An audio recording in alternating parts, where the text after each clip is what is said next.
அனைவருக்குமே வணக்கம். சற்று முன் கிடைத்திருக்கக்கூடிய ஒரு மிக மிக முக்கியமான செய்தி ஒன்று வெளியாகியுள்ளது. சற்று முன் ஸ்டாலினை செருப்பால் அடித்தவர் பேசிய ஆளுநர் ஆர்.என். ரவி வெடித்த மோதல் இது மாதிரி பார்த்தீங்கன்னா செய்திகள் வெளியாயிருக்கு.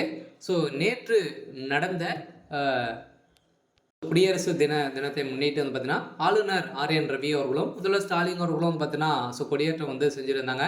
ஸோ இதன் அடிப்படையில் எப்பவுமே பார்த்தீங்கன்னா வருடம் ஸோ தேநீர் விருதை தமிழக அரசு வழங்குவாங்க. ஸோ இந்த அடிப்படையில் பார்த்தீங்கன்னா இப்போ அதிரடியாக திமுகவுடைய அரசு இதற்கு புறக்கணித்த திமுக சேர்ந்த அமைச்சர்கள் சில பேர் பார்த்தீங்கன்னா இந்த விருதுக்கு புறக்கணிப்பு எடுத்திருந்த நிலையில் இதற்கு மூல காரணமாக முதல்வர் ஸ்டாலின் அவர்களும் இதில் கலந்து கொண்டு அவர் எதிர்ப்புகள் தெரிவித்து வந்திருக்கக்கூடிய சூழ்நிலையில் தான் திடீர்னு அங்கு மோதிய மோதலால் பார்த்தீங்கன்னா அங்கு திடீர்னு எடுத்த செயற்பால் பார்த்தீங்கன்னா ஸோ முதல்வர் ஸ்டாலின் அவர்கள் அடித்ததாக அங்கு பரபரப்பாக பெரும் கலவரங்களாக மாறி இருந்தது. ஸோ அதனால் இப்போ ஏற்கனவே பார்த்தீங்கன்னா முதல்வர் ஸ்டாலின் அவர்களுக்கும் ஸோ ஆளுநர் ஆர்.என். ரவி அவர்களுக்குமே இடையே ஸோ நிறைய மோதலும் இருந்திருந்தது. இதை தொடர்ந்து நாளுக்கு நாள் பார்த்தீங்கன்னா மோதல்கள் முற்று இருக்கக்கூடிய சூழ்நிலையில் தான் ஆளுநர் நேற்று நடந்த இந்த தேநீர் விருதை புறக்கணித்த தமிழக அரசுக்கு ஸோ இருவருக்குமே மிகப்பெரிய ஒரு மோதலாக கலவரங்களாக மாறி இருந்தது.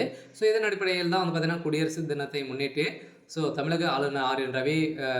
ரவி ஸோ உழைப்பாளர்கள் சிலை அருகே ஸோ கொடியேற்றியிருந்த நிலையில் மேலும் அணிவகுப்பும் கலை நிகழ்ச்சிகளும் நடைபெற்றது. இந்த விழாவில் முதலமைச்சர் ஸ்டாலின் பங்கேற்பார். இதையடுத்து அரசியல் கட்சி தலைவர்களும் ஸோ ஆளுநர் அவர்களும் பார்த்தீங்கன்னா இதில் பங்கேற்பாங்க. இதற்கான அழைப்புதல் ஸோ அருங்கட்சிகள் எதிர்கட்சி தலைவர்கள் ஸோ பார்த்தீங்கன்னா அனைவருமே இதில் கலந்து கொண்டிருந்த நிலையில் அங்கு திமுகவுடைய கூட்டணி கட்சிகள் தேநீர் விருதை பார்த்தீங்கன்னா புறக்கணிக்கும். ஆனால் இந்த முறை திமுக கூட்டணி கட்சியில் தேநீர் விருதை புறக்கணிப்பதோடு திமுக அரசே புறக்கணிப்பதாக அறிவிப்பு வெளியிட்டிருக்கக்கூடிய சூழ்நிலையில் தான் பார்த்தீங்கன்னா இப்போ அதிரடியாக இதனிடையே டங்ஷன் சுரங்க அனுமதி ரத்து செய்ய கோரி அங்கிருந்த சரியாப்பட்டி மக்கள் நீண்ட நாட்களாகவே போராட்டத்தில் இந்த நிலையில் இந்த நிலையின் அடிப்படையில் தமிழகத்தின் பல்வேறு தரப்புக்கு போராட்டங்கள் ஸோ ஆதரவாக குரல் கொடுத்து வந்திருந்த நிலையில் தான் இப்போ அதிரடியாக பார்த்தீங்கன்னா முதல்வர் ஸ்டாலின் அவர்கள் பார்த்தீங்கன்னா இதுக்கு உறுதுணையாக இருந்திருக்காரு.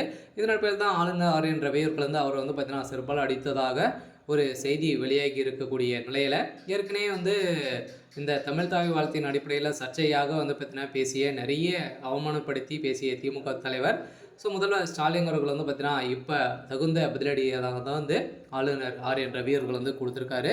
இருந்தாலும் இதோடு விடாமல் பார்த்தீங்கன்னா அங்கே பார்த்தீங்கன்னா திமுகவுக்கும் ஆளுநர் ஆர்.என். ரவி அவர்களுக்கும் தரப்புக்கும் இடையே ஸோ மோதல்களே ஏற்பட்டு வந்திருக்கக்கூடிய நிலையில் இதில் எப்போ சால்வ் ஆகும் அப்படின்றது தான் ஒரு பெரிய கேள்வியாக இருக்குது. இருந்தாலும் முதல்வர் ஸ்டாலின் இதையடுத்து பாஜகவை சேர்ந்த அண்ணாமலை மத்திய அமைச்சரை நேரில் சந்தித்து கோரிக்கை வைத்திருந்த சூழ்நிலையில் முதல்வர் ஸ்டாலினுடைய பதவி பறிக்கிறதுக்கான அனைத்து ஏற்பாடுகளும் ஸோ நடந்திருக்கு. இருந்தாலும் என்ன நடக்க போகுது அப்படின்றத ஸோ வெயிட் பண்ணி பார்க்கலாம். ஸோ இது மாதிரி செய்திகளை தெரிஞ்சுக்கணும் அப்படின்னா மறக்காமல் நம்மளுடைய சேனலை சப்ஸ்கிரைப் பண்ணி சப்போர்ட் பண்ணுங்கள். தேங்க்யூ.